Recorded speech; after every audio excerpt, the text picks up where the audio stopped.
Yo he establecido a mi Rey en Sión, mi monte santo. Os invitamos ahora a trabajar sobre el Salmo 2, a trabajar para rezar, un salmo eminentemente davídico, un salmo eminentemente jerosolimitano. En el templo de Jerusalén habita el Señor que sostiene la autoridad del Hijo de David. Lo aplicamos siempre a Jesucristo, claro está. Desde ahí leemos todos los santos.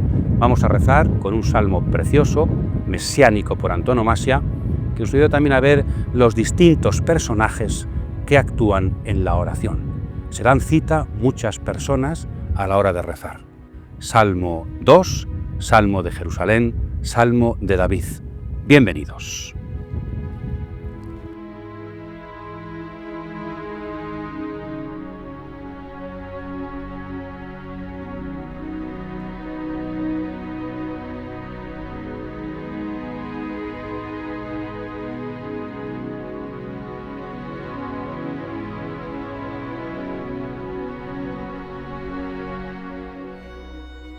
¿Por qué se amotinan las naciones y los pueblos conspiran en vano? Los reyes de la tierra se sublevan. Los príncipes a una se alían en contra de Yahvé y su ungido. Rompamos sus cadenas, sacudámonos sus riendas. El que habita en el cielo se ríe, Yahvé se burla de ellos. Después les habla irritado, los espanta lleno de cólera. Yo mismo he consagrado a mi Rey en Sión, mi monte santo. Haré público el decreto de Yahvé. Él me ha dicho, tú eres mi hijo, hoy te he engendrado. Si me lo pides, te daré en herencia las naciones, en propiedad la inmensidad de la tierra. Los machacarás con cetro de hierro, los pulverizarás como vasija de barro. Por eso, reyes, piénsenlo bien, aprendan la lección, gobernantes de la tierra. Sirvan a Yahvé con temor, temblando, besen sus pies, no sea que se irrite y se pierdan.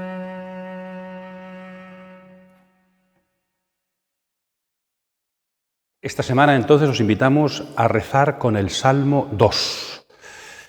El Salmo 1 y el Salmo 2 no tienen títulos, diríamos, quizá fueran antiguamente una introducción al Salterio. De hecho, en algunos manuscritos se habla del Salmo 2 como del Salmo primero.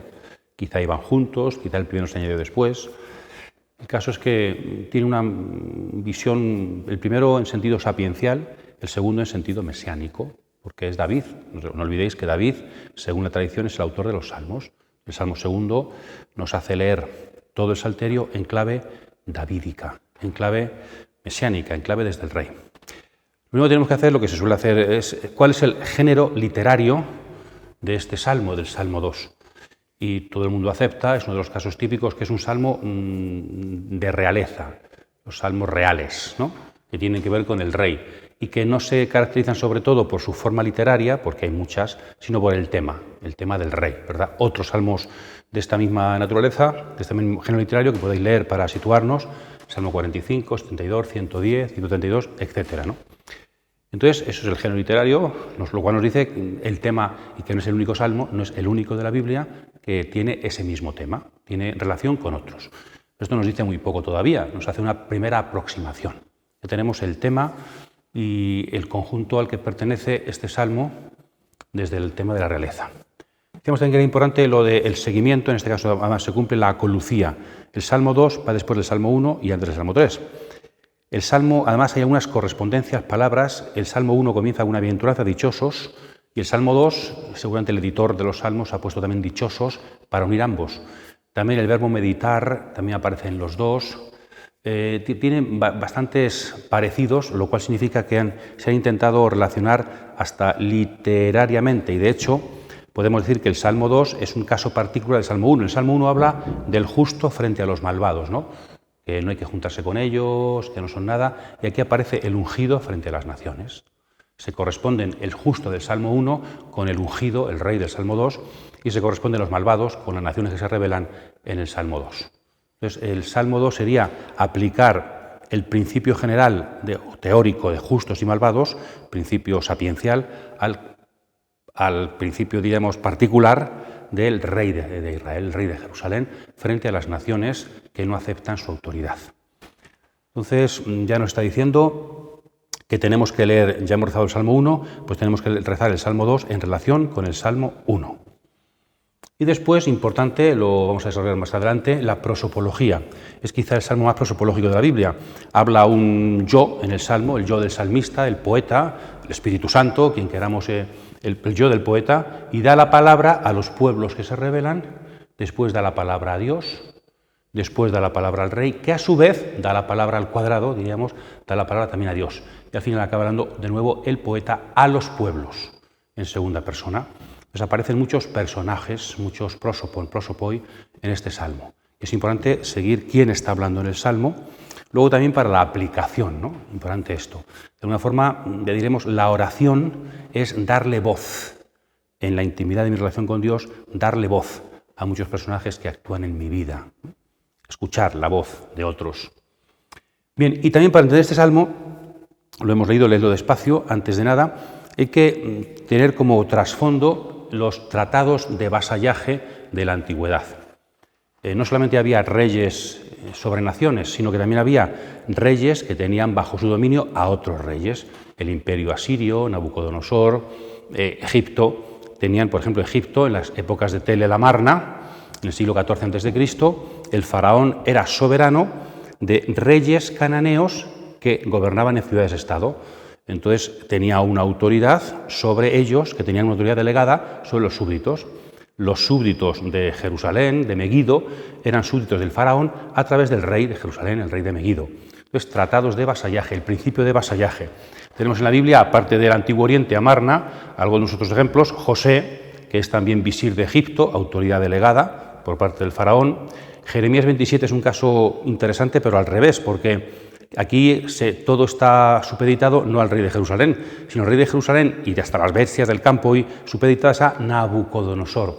Dios da el poder sobre todo a Nabucodonosor. Algo parecido después se dirá de Ciro, ¿verdad?, en Isaías 2. También 2 Reyes 23. Es decir, tenemos varios casos donde aparece este patrón institucional del vasallaje. Y esto se puede religiosizar, aplicar teológicamente. En aquel tiempo la autoridad estaba muy unida a la religión. Entonces, Yahvé, Dios, puede nombrar a un ungido suyo, a un Mesías ungido, a un rey, que a su vez tenga pueblos o reyes vasallos. Entonces, si esto ha sido elegido por Dios, la rebelión de cualquier pueblo contra el ungido de Yahvé es rebelión contra Dios, lo cual significa que no tiene futuro. ¿Esto en qué se basa? Pues sobre todo en el 2 Samuel 7, la profecía de Natán. Dios ha elegido a la dinastía davídica, la dinastía de David, como hijos suyos, como lugartenientes de Dios en la tierra. Por tanto, la autoridad de la dinastía de David viene de Dios. Salmo 89 va en la misma dirección. Este es el trasfondo del Salmo. Entonces puede haber rebeliones, claro, porque la autoridad puede ser justa, puede ser injusta. Tenemos también ejemplos de rebeliones en la Biblia contra la casa de Israel. Está la guerra siro-efraimita, tenemos estos textos, ¿verdad? Isaías en 2 Reyes, la invasión de Senaquerib, que sería otro tema, y luego la invasión contra Jerusalén, Salmo 48, los reyes se alían para atacarla juntos, o también rebelarse contra Dios y contra Israel. Y tenemos otros casos en la Biblia donde también hay rebeliones. Entonces, el tema fundamental de este salmo, del Salmo 2, es la autoridad delegada por parte de Dios en su Mesías y el comienzo de una rebelión de las naciones. Esa rebelión es lícita, es ilícita. Hay un caso importante en esto, último texto que decimos, 1 Reyes 12, donde Roboam, el hijo de Salomón, es el nieto de David, dinastía está ungido por Dios, pero ejerce la autoridad de forma despótica. Y por eso el reino del norte, Israel, se separa de él. Entonces, el principio de autoridad es un principio necesario, fundamental, pero se ejerce siempre con justicia. El Salmo no entra en ese tema, entra en el tema del principio. La autoridad del rey de Judá, del rey davídico, viene de Dios. Pero la pregunta es, ¿la rebelión de las naciones es justa o es injusta? Bien, este es el trasfondo del Salmo. Ahora pasamos a recorrer el Salmo, que es lo principal para interpretarlo.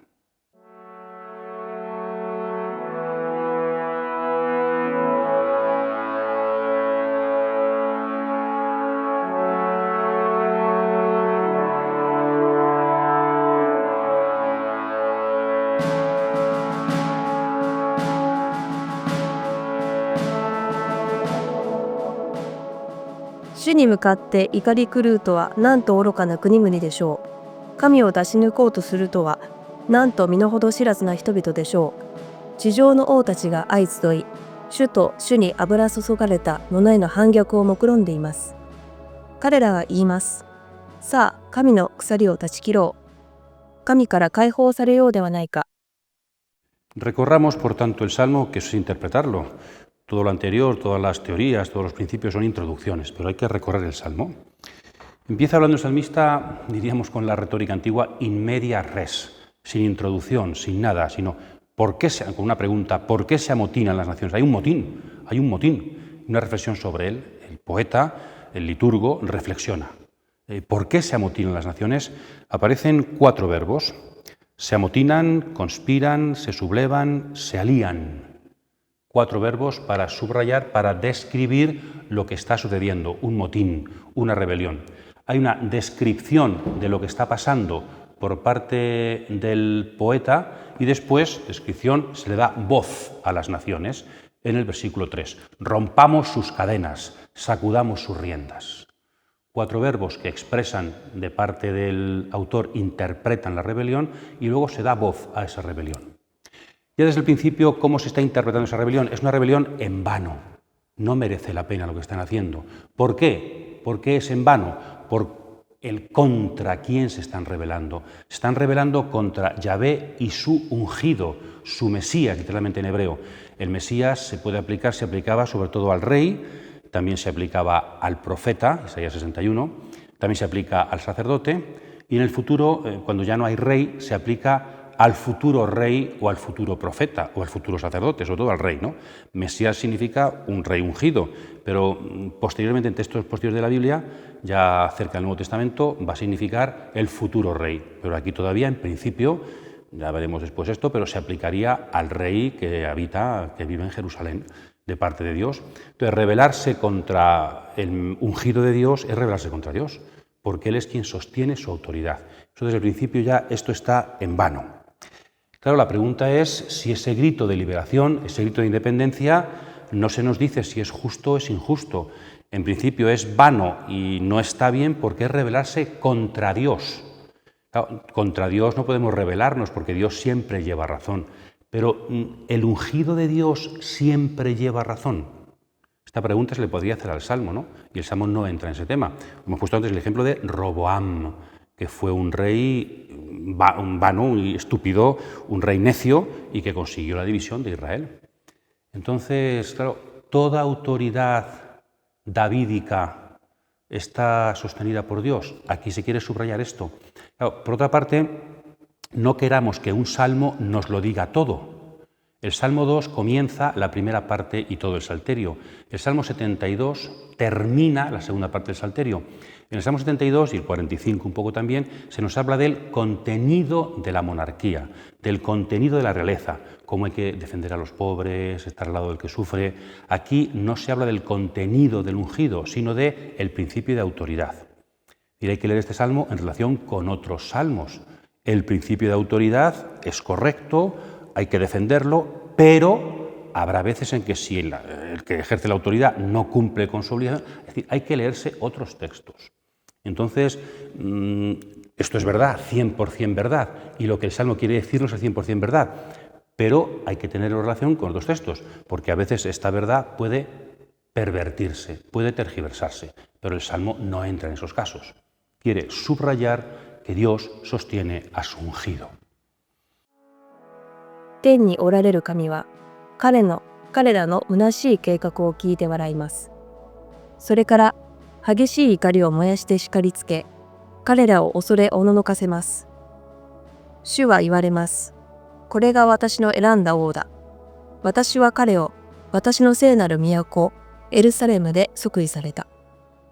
Bien, y después de los versículos 1 al 3 son la rebelión, descripción de una rebelión, viene la respuesta de Dios. Versículos 4, 5 y 6, con el mismo esquema.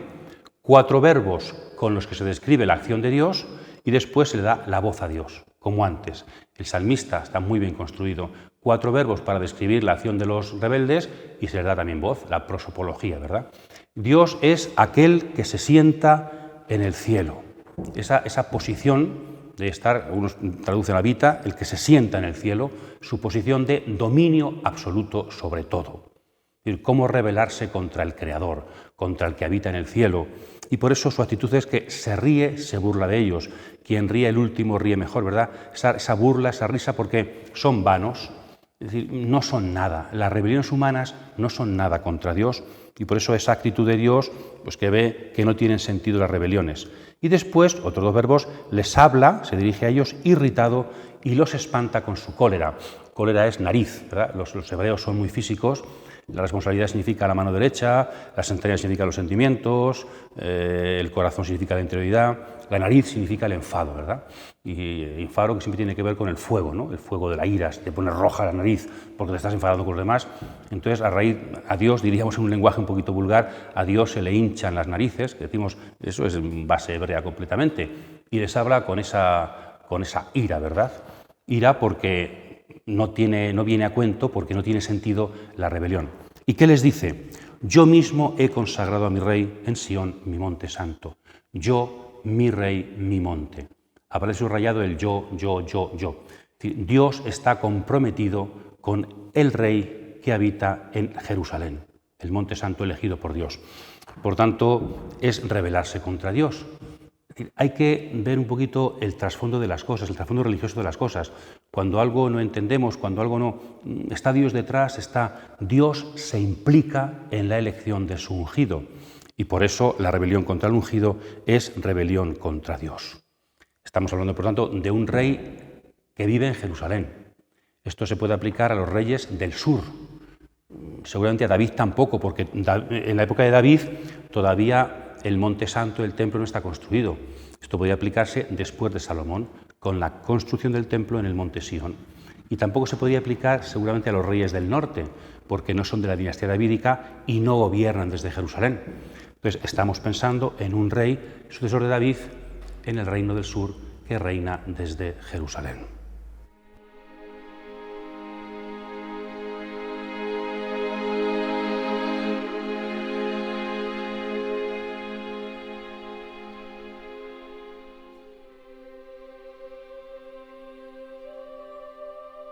Voy a proclamar el decreto del Señor. Él me ha dicho, tú eres mi hijo, yo te he engendrado hoy. Pídemelo y te daré las naciones en herencia, en propiedad todos los países del mundo. Los romperás con cetro de hierro, los quebrarás como vasija de barro.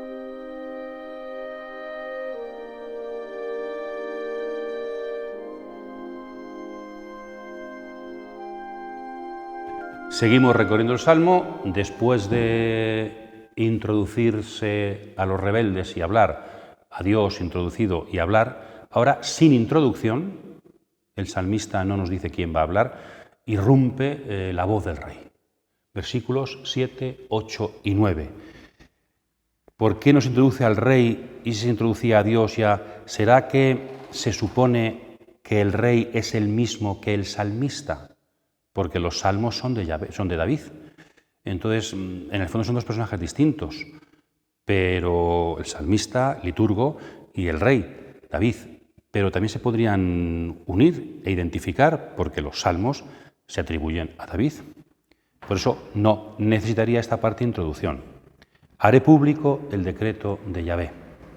Él me ha dicho. En el fondo también no hay introducción del rey porque el rey introduce lo que importa, que es otra vez de nuevo la voz de Yahvé. Ya no es el salmista el que introduce a Yahvé para hablar, sino que es el rey, lo cual es importante porque significa que el rey tiene conciencia de quién es él. No es una cuestión solamente objetiva, una cuestión posterior, sino que el rey sabe en nombre de quién gobierna. El rey sabe quién lo ha elegido. Su autoridad es consciente porque no le viene de su poder y sus victorias, sí, sino que le viene del día de la entronización, porque Dios lo ha elegido. Interesante para comprender bien este salmo. El rey sabe lo que está haciendo, el rey sabe de dónde viene su autoridad. Hay una conciencia clara de su relación con Dios. El decreto del Señor, el decreto de Yahvé, el decreto seguramente se está refiriendo al día de la consagración, y seguramente aquí tenemos una fórmula de consagración de los reyes de Judá. Tú eres mi hijo, yo te he engendrado hoy, ¿no? O el resto, un trozo de ese proceso de consagración. Aquí aparece, igual que antes aparecía yo mismo he establecido a mi rey, el yo enfático de Dios, aquí tú eres mi hijo, el tú enfático, el yo de Yahvé, el tú del rey. El Salmo es una relación entre el yo y el tú, una cosa también muy moderna, ¿verdad? Muy personal, yo y tú, el yo de Yahvé, el tú del rey. Hay una interrelación que es el fundamento de la autoridad. Tú eres mi hijo, en paralelo, yo te he engendrado hoy. Eso del rey como hijo de Dios aparece en muchas culturas, no digamos la divinización del rey, en el mundo helenístico y romano, pero el rey como hijo de Dios sobre todo aparece en Egipto, que además es lo que más pudo influir en Israel.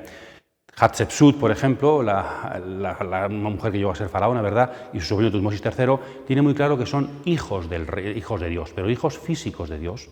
Entonces, esta ideología donde, y en otros países también, ¿verdad? El emperador japonés pues tiene sangre real, sangre divina, perdón, desde el principio. O sea, esa relación entre el rey como engendrado por Dios. Israel participa de esa ideología, pero le pone un matiz fundamental, y es: yo te he engendrado hoy. Lo cual es fundamental. Esto no existe en Egipto. Y el rey, la filiación del rey con respecto a Dios se considera una filiación natural, una filiación física. En cambio, para Israel es un acto jurídico. Eres hijo mío a partir de la entronización. Se identifican ser rey con ser hijo de Dios.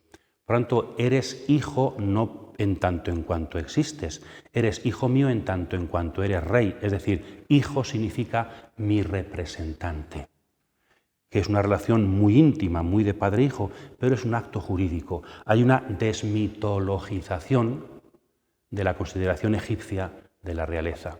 El rey no es divino. El rey es elegido por Dios, pero no es de naturaleza divina. Y la clave está en este hoy, que luego en el Nuevo Testamento servirá mucho para ver en qué momento Jesucristo ha sido ungido. Y llevará a algunos también a interpretar mal, incorrectamente, la filiación divina de Jesús, y ya hablaremos de ello. Entonces, desmitificación.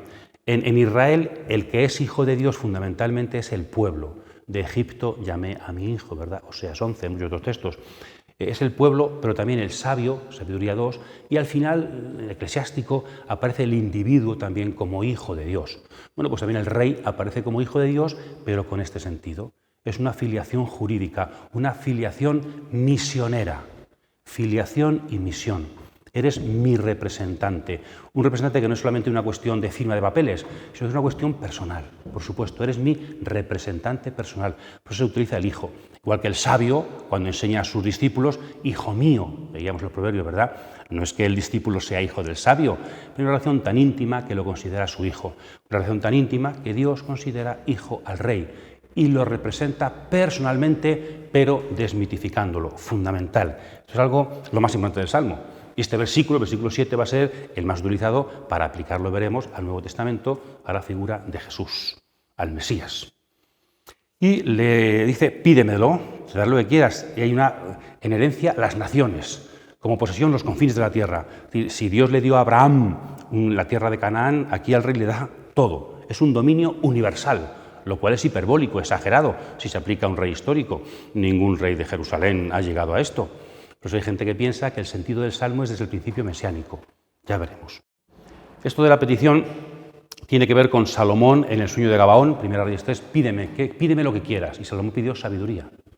O también Salmo, que también son interesantes para leerlos juntos, 20 y 21, que tienen que ver también con el rey.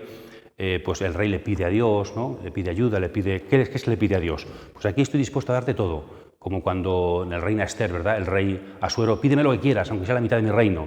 Pues aquí pídeme todo. ¿Esto en quién se cumple? ¿En quién se cumple? Mateo 28, en Jesús resucitado.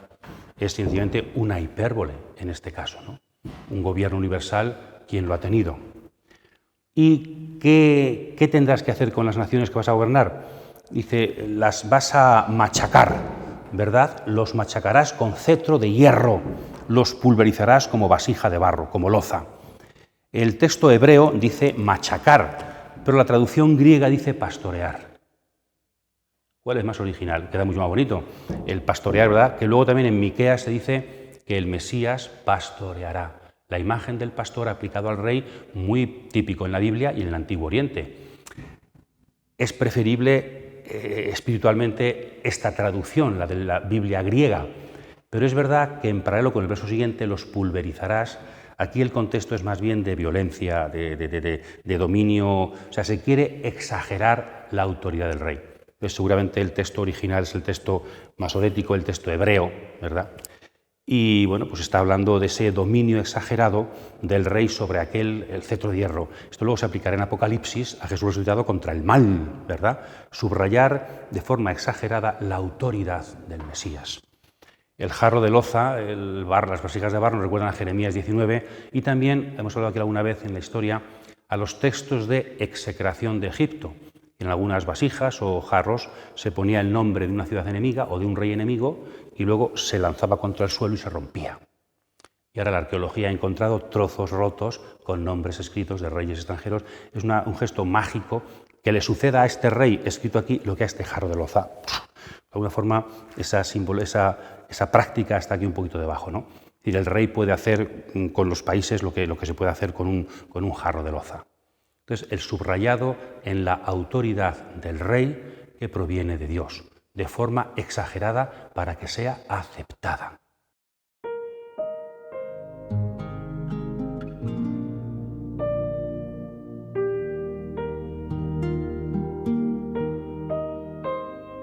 Y ahora, reyes, reflexionen, aprendan, gobernantes de la tierra, sirvan al Señor con temor, denle culto temblando, no sea que se irrite y se vean perdidos, pues su ira se enciende de repente. Felices los que se refugian en Él. Bien, pasamos ahora a los últimos versículos que se corresponden con el inicio. Vuelve a hablar el salmista y se dirige a los mismos de los que hablaba al principio, solo que ahora no habla de ellos, sino que se dirige a ellos. Todo el salmo ha sido recorrido para intentar convencer a los reyes rebeldes de la inutilidad de su rebeldía.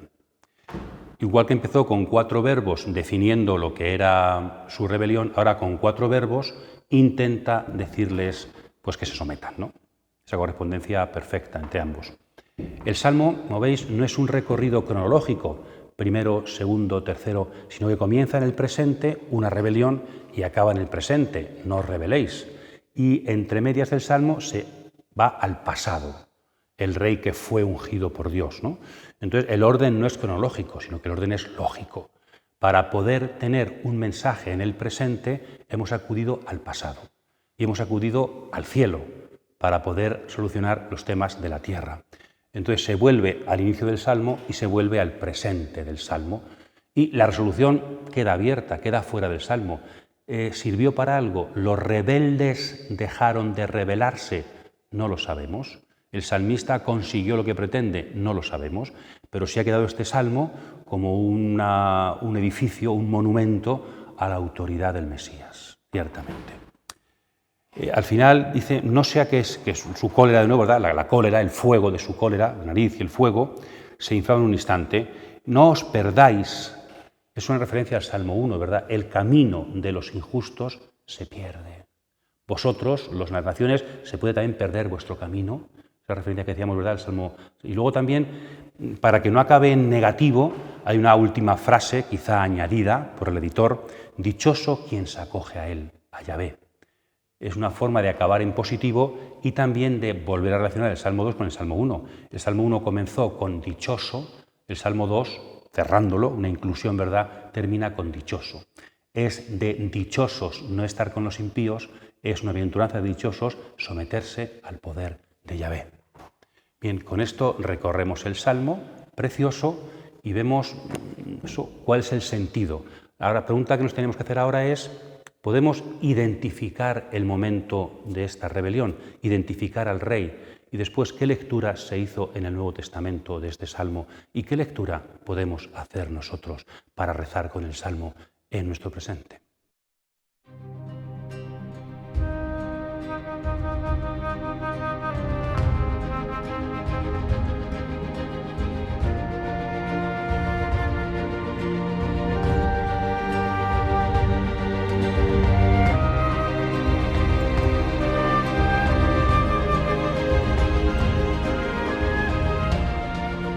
Después de recorrer el Salmo, que es lo más importante, de interpretar un poco, podemos ahora buscar, ¿se podía aplicar en el Antiguo Testamento, en la historia, un sentido literal este salmo a alguien, o es un salmo de repertorio que se podría aplicar a muchos reyes y para casos que surgieran de rebeliones? ¿Nació de una situación histórica concreta?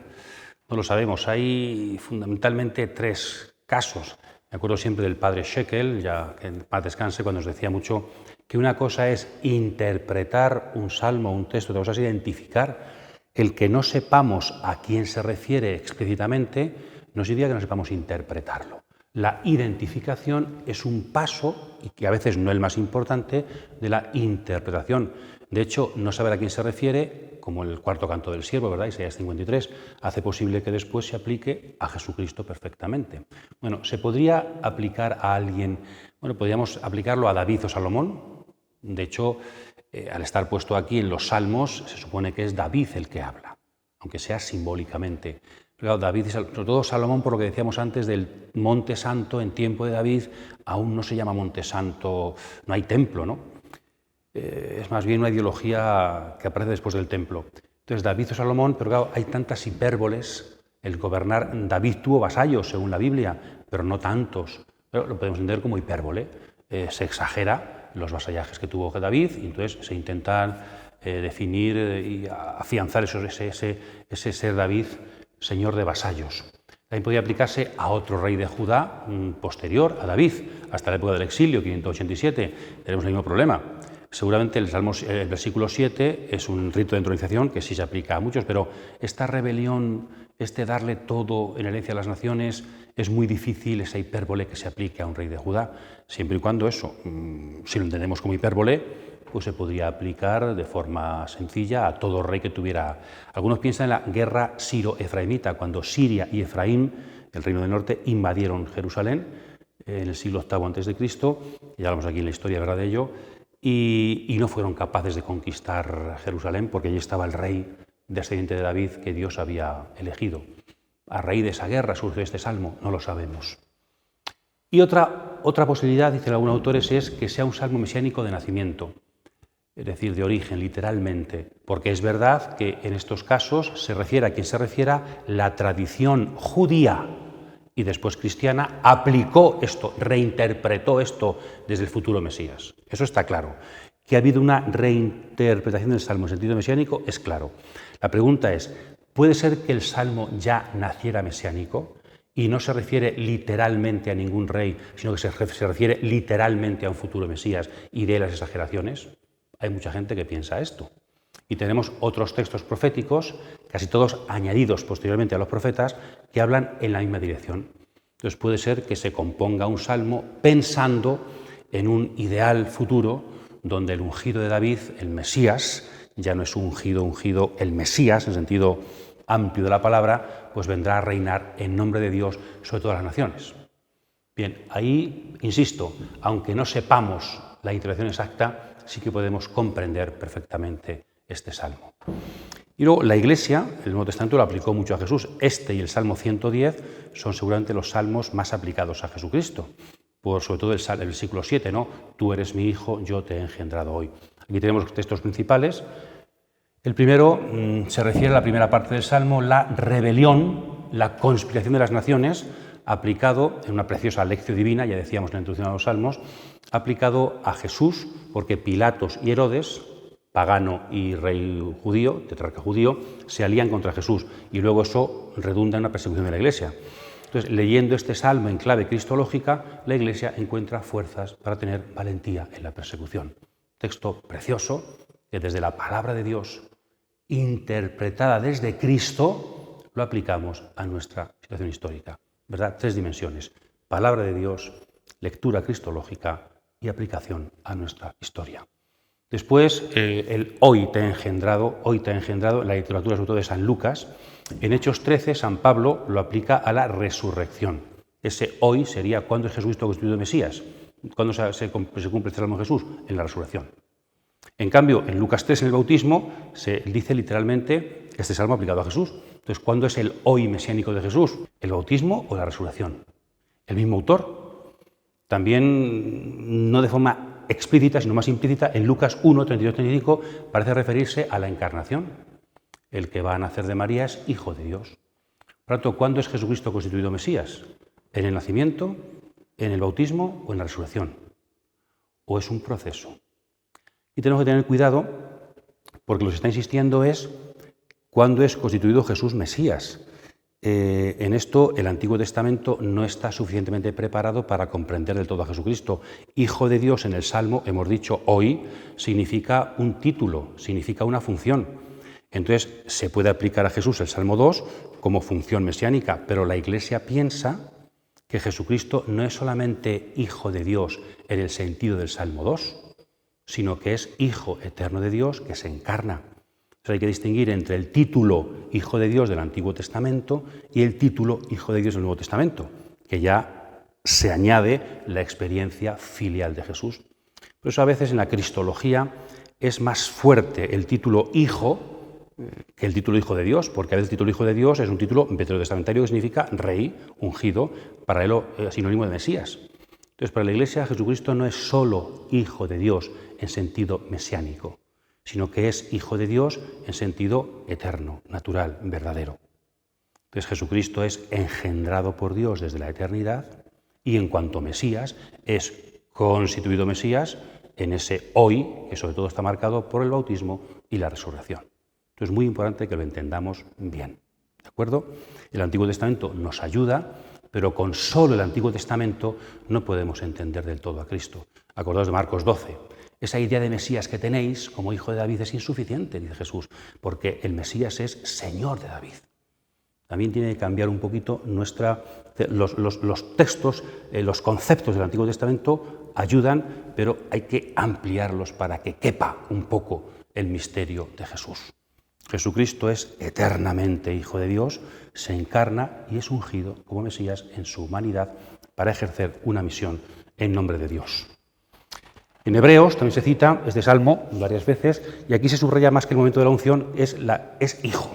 Jesús se subraya no el tanto te he engendrado hoy, sino este es mi Hijo. Frente a los ángeles, frente a Jesucristo es Hijo y por eso es sacerdote. Entonces la condición filial de Jesús. Y en Apocalipsis, en cambio, sobre todo se subraya el dominio. Si aquí es la rebelión, el principio, si aquí es el centro, el versículo 7, aquí es el dominio final, ¿no? Es como los cristianos, y sobre todo Jesucristo, resucitado, pues tiene un dominio universal con esa violencia sobre el mal, va a destruir el mal del todo.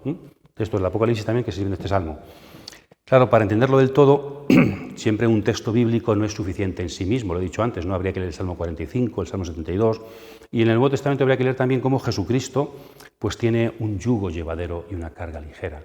Su yugo no es de hierro, su yugo es de amor, su yugo es de misericordia.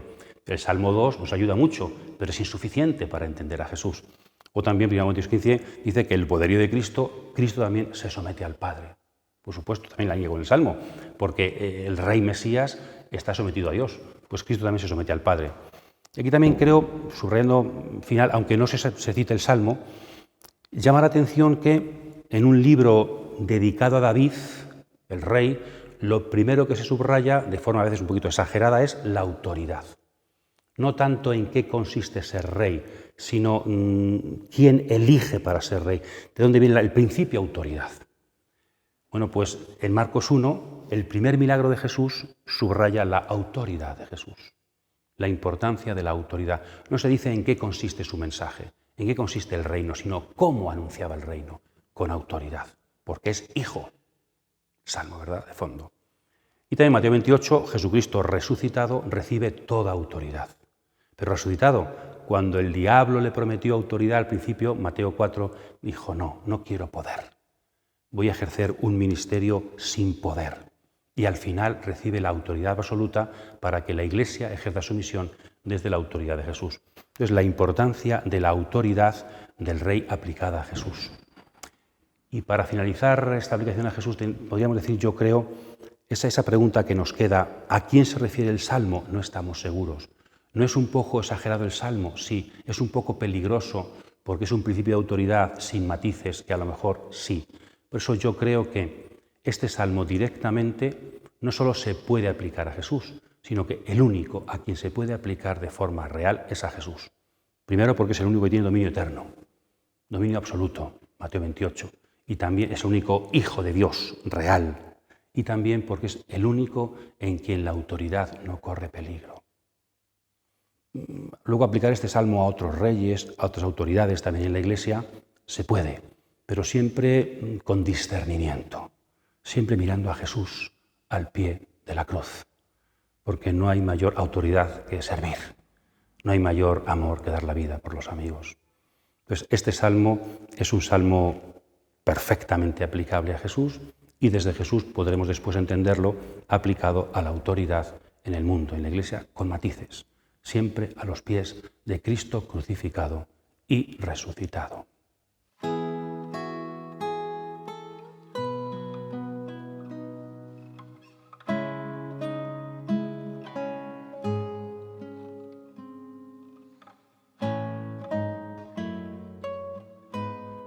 Todo lo que hemos dicho hasta ahora podría ser, dentro de la oración, la lectio, algunas claves para comprender el sentido literal del Salmo, también el sentido cristológico.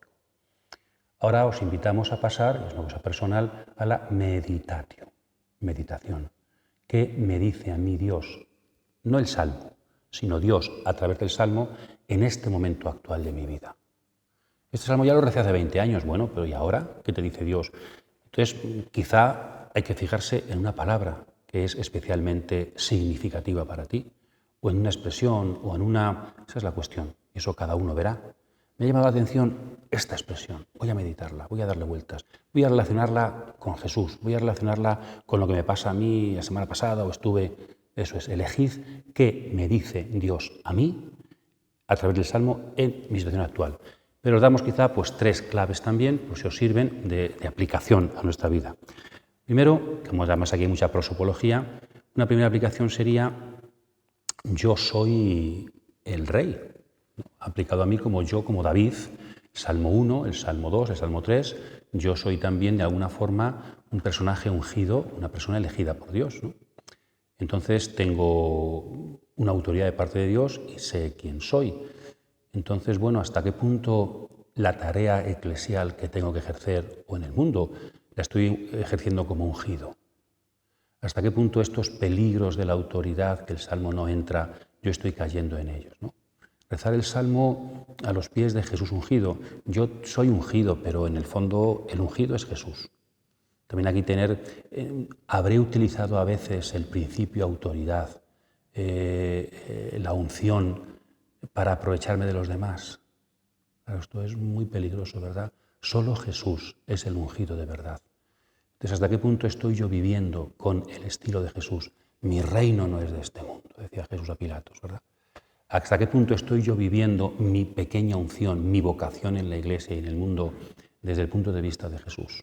¿Hasta qué punto mi autoridad está bajo el signo de la cruz de Jesús? Importante aplicación. También una segunda aplicación sería yo soy las naciones, ¿verdad? Yo soy el que se revela. No sé si con razón, sin razón, pero sé aceptar la autoridad de Dios delegada a través de otros. Hay hermanos míos que tienen autoridad sobre mí, bien sea en los gobiernos políticos, bien sea en la Iglesia, bien sea... No nos metemos en la cuestión de justo o injusto, sino el principio autoridad. Yo acepto la autoridad de otros, o solamente acepto mi relación directa con Dios.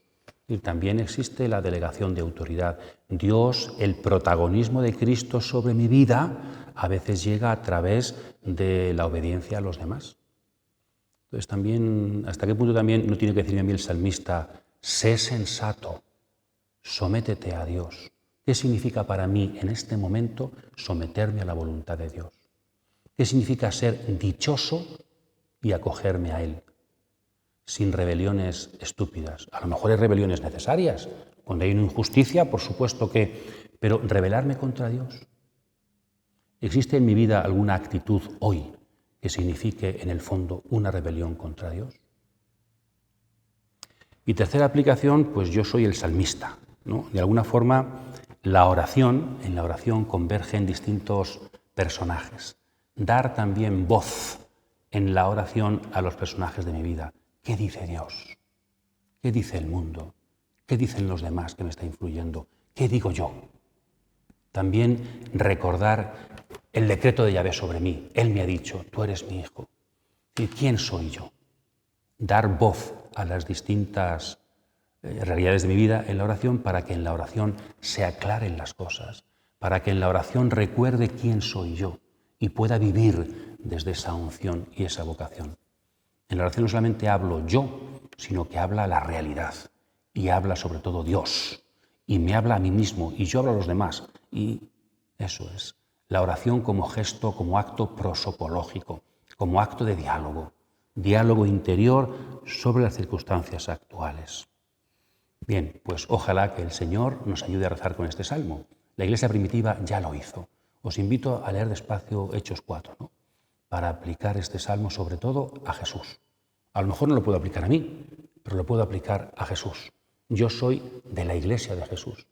Y desde ahí tengo también entender las rebeliones de hoy contra Jesús y contra Dios y vivirlas con cierta paz, porque el Señor tiene todo el poder, aunque lo ejerce con paciencia y por eso el trigo y la cizaña en este mundo caminan juntos.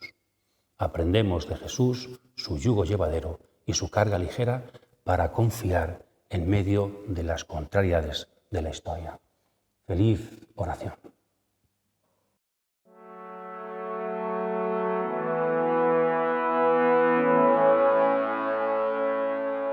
Uno de los frutos de la oración tal vez sea aceptar la autoridad de Jesucristo como Señor nuestro. Aceptar también que Dios actúa a través de ciertas mediaciones que a veces no comprendemos.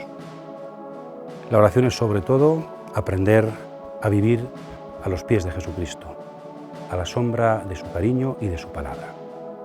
Que este salmo mesiánico, el Salmo 2, que habla de Jerusalén, que habla del Rey, que habla de rebelión, que habla de dichosos los que aceptan la autoridad de Dios, nos ayude a ser cada día más obedientes a la voluntad de Dios y a sus mediaciones. Sobre todo, obedientes a la palabra de Jesús, el Mesías definitivo, que tiene la autoridad como nadie, como hijo, para sostener nuestra fe. Feliz semana a todos.